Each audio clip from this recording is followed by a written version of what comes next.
If you're enjoying this tale from the Old West, please hit that like button and follow our channel for more incredible stories of justice and redemption. Your support keeps these forgotten legends alive for future generations to discover and enjoy. The scorching Arizona sun beat down mercilessly on the dusty main street of Copper Creek, a small frontier town where secrets festered like wounds in the desert heat. The year was 1878, and the afternoon air shimmered with waves of heat that made the wooden buildings dance like mirages. Saloon doors creaked in the slight breeze, and somewhere in the distance a lone coyote howled its lament to the endless sky. Martha Wilson stepped down from the ornate black carriage, her silk dress rustling against the leather seat. The fine fabric was a deep emerald green, adorned with intricate beadwork that caught the sunlight like scattered diamonds. Her once calloused hands, now soft and adorned with rings, adjusted the brim of her fashionable hat as she surveyed the town she had fled in disgrace 5 years earlier. The townspeople stopped their daily routines to stare at the elegant woman who had emerged from such obvious wealth. Whispers began to ripple through the crowd like wildfire. Old Jake Morrison, the blacksmith, squinted through the smoke rising from his forge, trying to place the familiar face. Mrs. Henderson, the schoolteacher, clutched her shawl tighter as recognition dawned in her eyes. Martha's heart thundered beneath her corset as memories flooded back. She remembered the last time she had walked these streets, her few possessions clutched in a tattered cloth bag, tears streaming down her dirt-stained cheeks. The townspeople had watched then too, but with pity and scorn rather than curiosity and awe. She had been nothing more than a disgraced servant, cast out by her employer. The carriage driver, a distinguished gentleman in his 50s, with silver hair and kind eyes, stepped down beside her. This was Henry Ashford, Martha's business partner, and the man who had helped transform her from a broken woman into a successful entrepreneur. His presence beside her was both comforting and empowering, a reminder of how far she had traveled from those dark days. 5 years ago, Martha had been the head cook at the sprawling Riverside Ranch, owned by the arrogant and cruel Theodore Blackwood. The ranch stretched for thousands of acres along the Verde River, its fertile lands making Blackwood one of the wealthiest men in the territory. The main house was a testament to his success, a 2-story mansion with white columns and wraparound porches that overlooked the river valley. Theodore Blackwood was a man who believed that wealth gave him the right to treat others as less than human. He was tall and imposing, with cold grey eyes and a permanent sneer that seemed carved into his weathered face. His dark hair was always slicked back with pomade, and he dressed in expensive suits that he ordered from back east, a constant reminder of his superiority over the common folk. Martha had worked in his kitchen for 3 years, rising before dawn to prepare meals for the ranch hands and the endless stream of important guests who visited the Riverside Ranch. She took pride in her cooking, creating elaborate dishes that earned praise from visitors and even grudging acknowledgement from her demanding employer. Her cornbread was legendary throughout the territory, and her apple pies had become the stuff of local folklore. But Theodore Blackwood was not a man to show gratitude or kindness to those he considered beneath him. He treated Martha like a piece of property, barking orders and criticizing her work even when it was flawless. He would stride into the kitchen without warning, his heavy boots clicking against the wooden floor, and inspect every pot and pan with the intensity of a military commander reviewing troops. The kitchen itself was a large, functional space with a massive wood-burning stove that dominated one wall. Copper pots and pans hung from hooks on the ceiling, and long wooden tables served as preparation areas.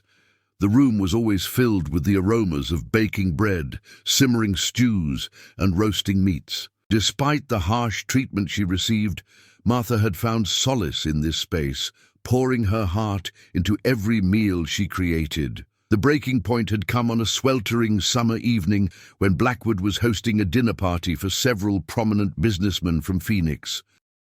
Martha had spent days preparing an elaborate feast, working from dawn until well past midnight to ensure every detail was perfect.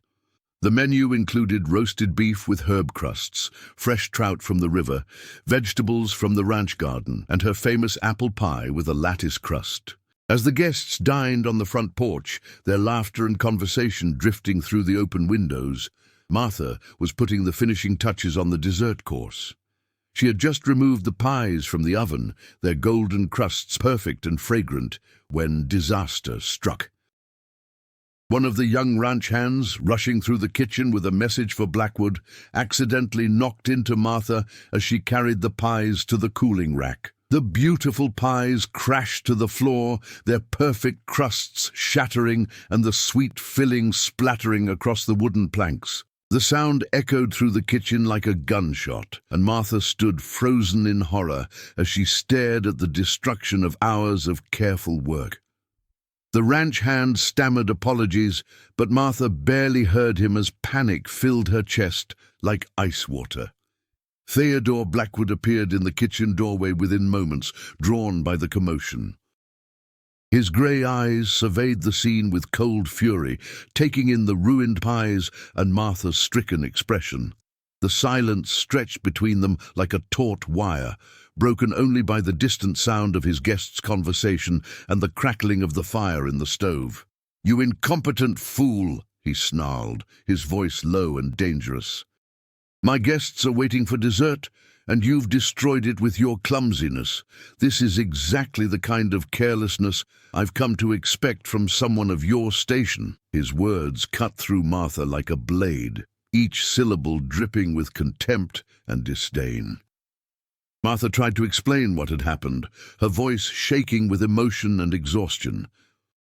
She pointed to the ranch hand who had caused the accident, but Blackwood waved her words away with a dismissive gesture. In his mind, she was responsible for everything that happened in his kitchen, and he would not allow her to shift blame to others. The unfairness of it all made her chest tighten with righteous anger. "I don't want to hear your excuses," Blackwood continued, his voice rising with each word. "Pack your things and get off my property. You're fired, and I'll make sure every ranch owner in the territory knows about your incompetence. You'll never work in a decent kitchen again." The threat hung in the air like smoke, choking and bitter. The humiliation was complete when Blackwood forced Martha to leave immediately, without even allowing her to collect her final wages. She was escorted from the property by 2 ranch hands, her few possessions hastily thrown into a cloth bag. The other servants watched from windows and doorways, their faces filled with pity and relief that they had not shared her fate. As Martha walked away from the riverside ranch that night, the stars providing the only light on the dusty road, she made a silent vow. She would return someday, not as a broken servant, but as someone who could look Theodore Blackwood in the eye as an equal. The dream seemed impossible then, but it burned in her heart like a flame that refused to be extinguished. The journey that followed was one of hardship and determination. Martha made her way to Denver, where she found work in a boarding house kitchen. The pay was meager, but it allowed her to survive while she planned her next move. She spent her evenings writing recipes and dreaming of opening her own restaurant, a place where she could create the kind of food that would make people forget their troubles. It was in Denver that Martha met Henry Ashford, a businessman who had made his fortune in mining equipment. He was staying at the boarding house while conducting business in the city, and he quickly became enchanted with Martha's cooking. Her meals reminded him of his childhood home, and he found himself looking forward to dinner each evening, not just for the food, but for the brief conversations he shared with the talented cook. Henry was a widower with no children, and he had been searching for a worthwhile investment that would give his life meaning beyond the accumulation of wealth. When Martha shyly shared her dream of opening a restaurant, he saw an opportunity to help someone deserving while also making a sound business investment. He offered to become her partner, providing the capital she needed in exchange for a share of the profits. Their first restaurant was a small establishment in Denver's bustling downtown district. Martha's restaurant quickly gained a reputation for exceptional food and warm hospitality. Her cornbread and apple pie became legendary among the city's residents, and word of her talent spread throughout Colorado and beyond. The success exceeded both partners' wildest expectations, and within 2 years, they had opened a second location. As the business grew, Martha discovered she had a natural talent for managing people and money. She hired other skilled cooks and taught them her techniques, creating a team that could maintain the restaurant's high standards even when she wasn't present. Henry handled the business side of their partnership, but he always deferred to Martha's judgment on matters of food and service. By 1878, Martha and Henry owned a chain of 5 restaurants across Colorado and New Mexico. Martha had become wealthy beyond her wildest dreams, but she had never forgotten the humiliation she had suffered at the hands of Theodore Blackwood. The desire for justice had never left her heart, and now she finally had the means to return to Copper Creek and face her former tormentor. The decision to return had not been easy. Henry had tried to dissuade her, arguing that she had built a successful life and shouldn't risk her peace of mind by reopening old wounds. But Martha knew she would never truly be free of the past until she confronted it head-on. She needed to prove to herself and to Blackwood that she was nobody's victim. Now, standing in the dusty street of Copper Creek, Martha felt the weight of that decision. The town looked smaller than she remembered, more worn down by the harsh desert climate and the passage of time. Several businesses had closed, their windows boarded up and their signs faded by the sun. The general store still operated, but its paint was peeling and its porch sagged with age. Martha's first stop was the hotel, where she and Henry would be staying during their visit. The Copper Creek Hotel was a modest 2-story building with a weathered wooden sign that creaked in the breeze. The proprietor, a nervous man named Samuel Porter, nearly dropped his ledger when he realized who was requesting rooms. Word of Martha's return would spread through the town like wildfire. As they settled into their accommodations, Martha couldn't help but notice the changes that 5 years had brought to Copper Creek. The town seemed quieter, less prosperous than she remembered. Several of the businesses that had thrived during her time at the ranch had closed their doors. The economic downturn had hit the smaller communities particularly hard, and Copper Creek was no exception. That evening, Martha and Henry dined at the town's only restaurant, a modest establishment that served simple fare to local ranchers and travelers. The food was adequate but uninspired, lacking the creativity and attention to detail that had made Martha's restaurants famous. As they ate, Martha noticed the whispered conversations and stolen glances from other diners, all speculating about her return. The next morning brought news that would change everything. Dr. Patterson, the town's physician, approached Martha as she walked to the general store. He was an elderly man, with kind eyes and gentle hands, someone who had always treated Martha with respect during her time at the ranch. His expression was grave as he delivered the information that would reshape her understanding of the situation. "Martha, I'm glad you've returned," Dr. Patterson said, his voice heavy with concern. "There's something you need to know about Theodore Blackwood. The man you once worked for is not the same person he was 5 years ago. He's lost almost everything, and his health is failing. The Riverside Ranch is barely functioning, and he's struggling to keep his head above water." The revelation hit Martha like a physical blow. All her plans for confrontation and vindication suddenly seemed hollow in the face of this new reality. She had expected to find Blackwood still prosperous and arrogant, not reduced to near poverty and illness. The man she had built up in her mind as an invincible enemy was apparently fighting his own battles for survival. Dr. Patterson continued his explanation, painting a picture of steady decline and mounting problems. A series of harsh winters had decimated the ranch's cattle herds, and a drought the previous summer had destroyed much of the grazing land. Blackwood had made poor investments in mining ventures that had failed, draining his resources and forcing him to sell off portions of his land to pay debts. The worst part, Dr. Patterson added, is that he's been alone through all of this. His wife died 2 years ago, and his son moved back east after a falling out. The man has no one left, Martha. He's become a shadow of his former self, bitter and broken by circumstances beyond his control. Martha spent the rest of the day wrestling with conflicting emotions. Part of her felt vindicated by Blackwood's downfall, seeing it as cosmic justice for his cruel treatment of others.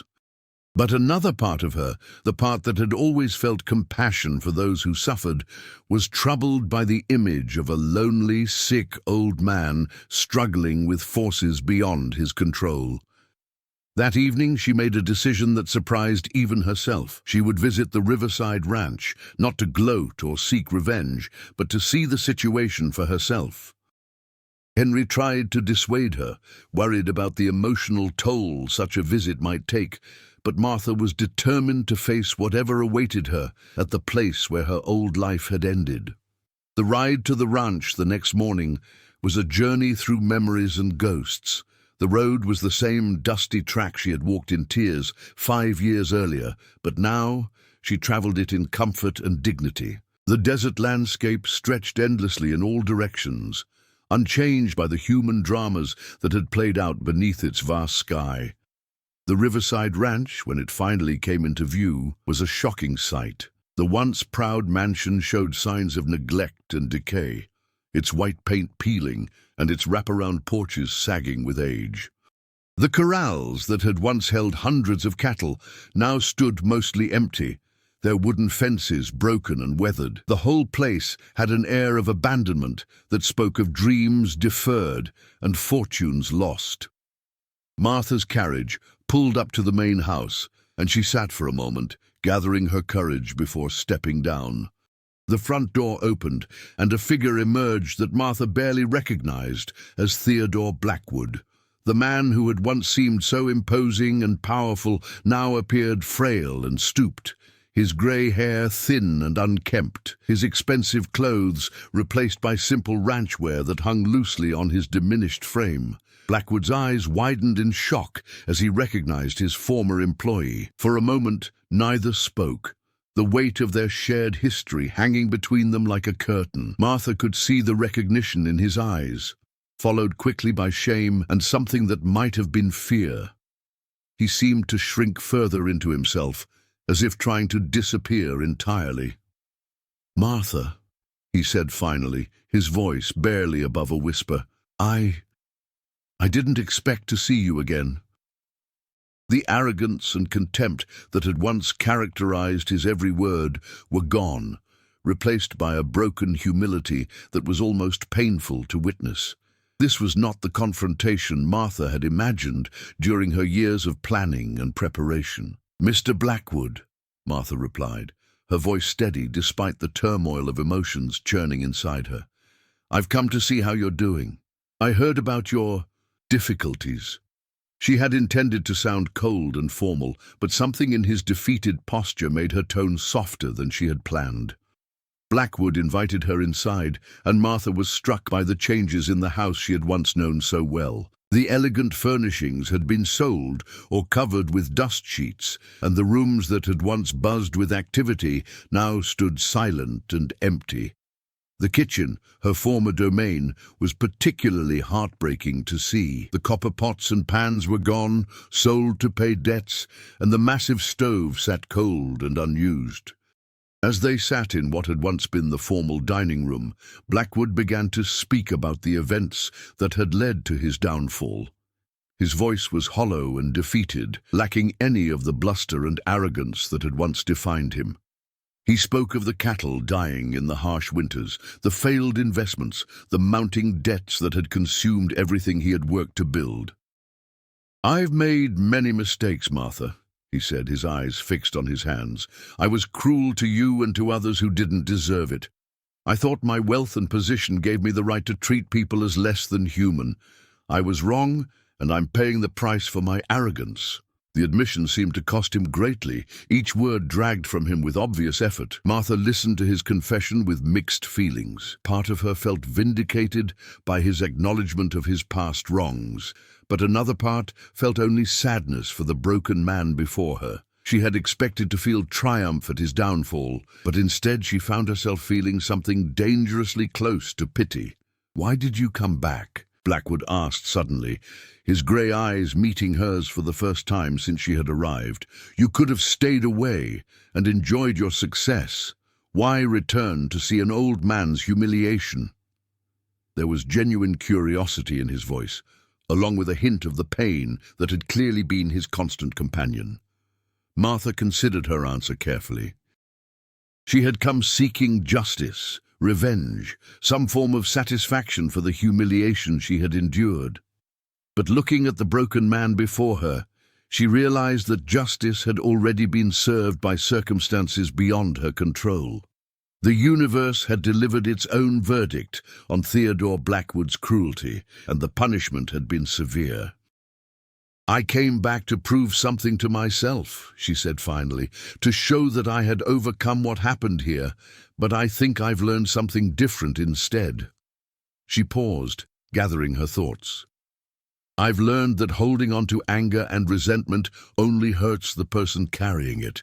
You're not the same man who fired me 5 years ago, and I'm not the same woman who left here in tears." They talked for hours, and slowly Martha began to see glimpses of the man Blackwood might have been under different circumstances. Without the armor of wealth and power, he seemed more human, more vulnerable. He spoke of his regrets, his loneliness, his fear of dying alone and forgotten. The conversation was painful, but somehow healing for both of them. As the afternoon wore on, Martha found herself asking about the ranch's current situation. Blackwood explained that he had been trying to keep the operation going with just a handful of loyal workers, but it was a losing battle. The land was still good, but he lacked the capital to rebuild the herds and repair the infrastructure. He was facing the prospect of losing everything within the year. Martha excused herself to step outside and think. The sun was beginning to set over the desert, painting the sky in brilliant shades of orange and red. She thought about the twists of fate that had brought her back to this place, about the man she had once hated and the broken soul she had found instead. An idea began to form in her mind, an idea that would have seemed impossible just hours earlier. When she returned to the house, she found Blackwood slumped in his chair, looking every one of his 65 years. He seemed to have aged decades in the few hours since her arrival, as if finally speaking about his troubles had drained the last of his strength. Martha sat down across from him and made a proposition that would change both their lives. "I want to buy the ranch," she said simply, "not to take it from you, but to give you a chance to rebuild. I'll provide the capital to restore the operation, and you can manage it. We'll split the profits 50-50, and you can continue to live in the main house." The offer hung in the air between them, as unexpected as lightning from a clear sky. Blackwood stared at her in shock, unable to process what he was hearing. "Why would you do such a thing?" he asked, his voice barely audible. "After everything I put you through, why would you help me?" The question seemed to tear at him, as if he couldn't believe that someone he had wronged so deeply would show him such kindness. Martha smiled, and for the first time since her return, it was a genuine expression of warmth, because holding on to hatred is like drinking poison and expecting the other person to die. "I'm tired of carrying that burden, and I think you've suffered enough for your mistakes. Everyone deserves a chance at redemption, even arrogant ranch owners who fire their cooks." The partnership that followed was one of the most unlikely in the history of the Arizona Territory. Martha used her business acumen and financial resources to rebuild the Riverside Ranch, while Blackwood provided his knowledge of ranching and his connections in the cattle industry. The transformation was remarkable. Both of the ranch and of the man who had once ruled it with an iron fist. Within 2 years, the Riverside Ranch was once again one of the most prosperous operations in the territory. The herds had been rebuilt, the infrastructure repaired, and the house restored to its former glory. But more importantly, Theodore Blackwood had been transformed from a bitter, broken man into someone who treated his workers with respect and dignity. Martha divided her time between the ranch and her restaurant empire, finding fulfillment in both endeavors. She had proven to herself that she could overcome any obstacle, but more importantly, she had learned that forgiveness was not about excusing someone's past behavior, but about freeing yourself from the burden of carrying their mistakes. The story of their unlikely partnership became legend throughout the territory, inspiring others to look beyond their differences and find common ground. Martha had returned to Copper Creek seeking justice and found something far more valuable: the peace that comes from choosing forgiveness over revenge. Years later, when visitors would ask Martha about her decision to help the man who had once humiliated her, she would smile and say that everyone deserves a second chance. She had learned that true strength comes not from crushing your enemies, but from lifting them up and helping them become better people. The desert sun still beat down on Copper Creek, but the town had found new life through the prosperity of the Riverside Ranch. Martha had not only overcome her past, but had transformed it into something beautiful and meaningful. She had proven that with courage, determination, and a willingness to forgive, even the most bitter enemies could become the most unlikely allies. What do you think was the most powerful moment in Martha's journey? When she first returned to face her past, when she discovered Blackwood's downfall, or when she chose to help him instead of seeking revenge?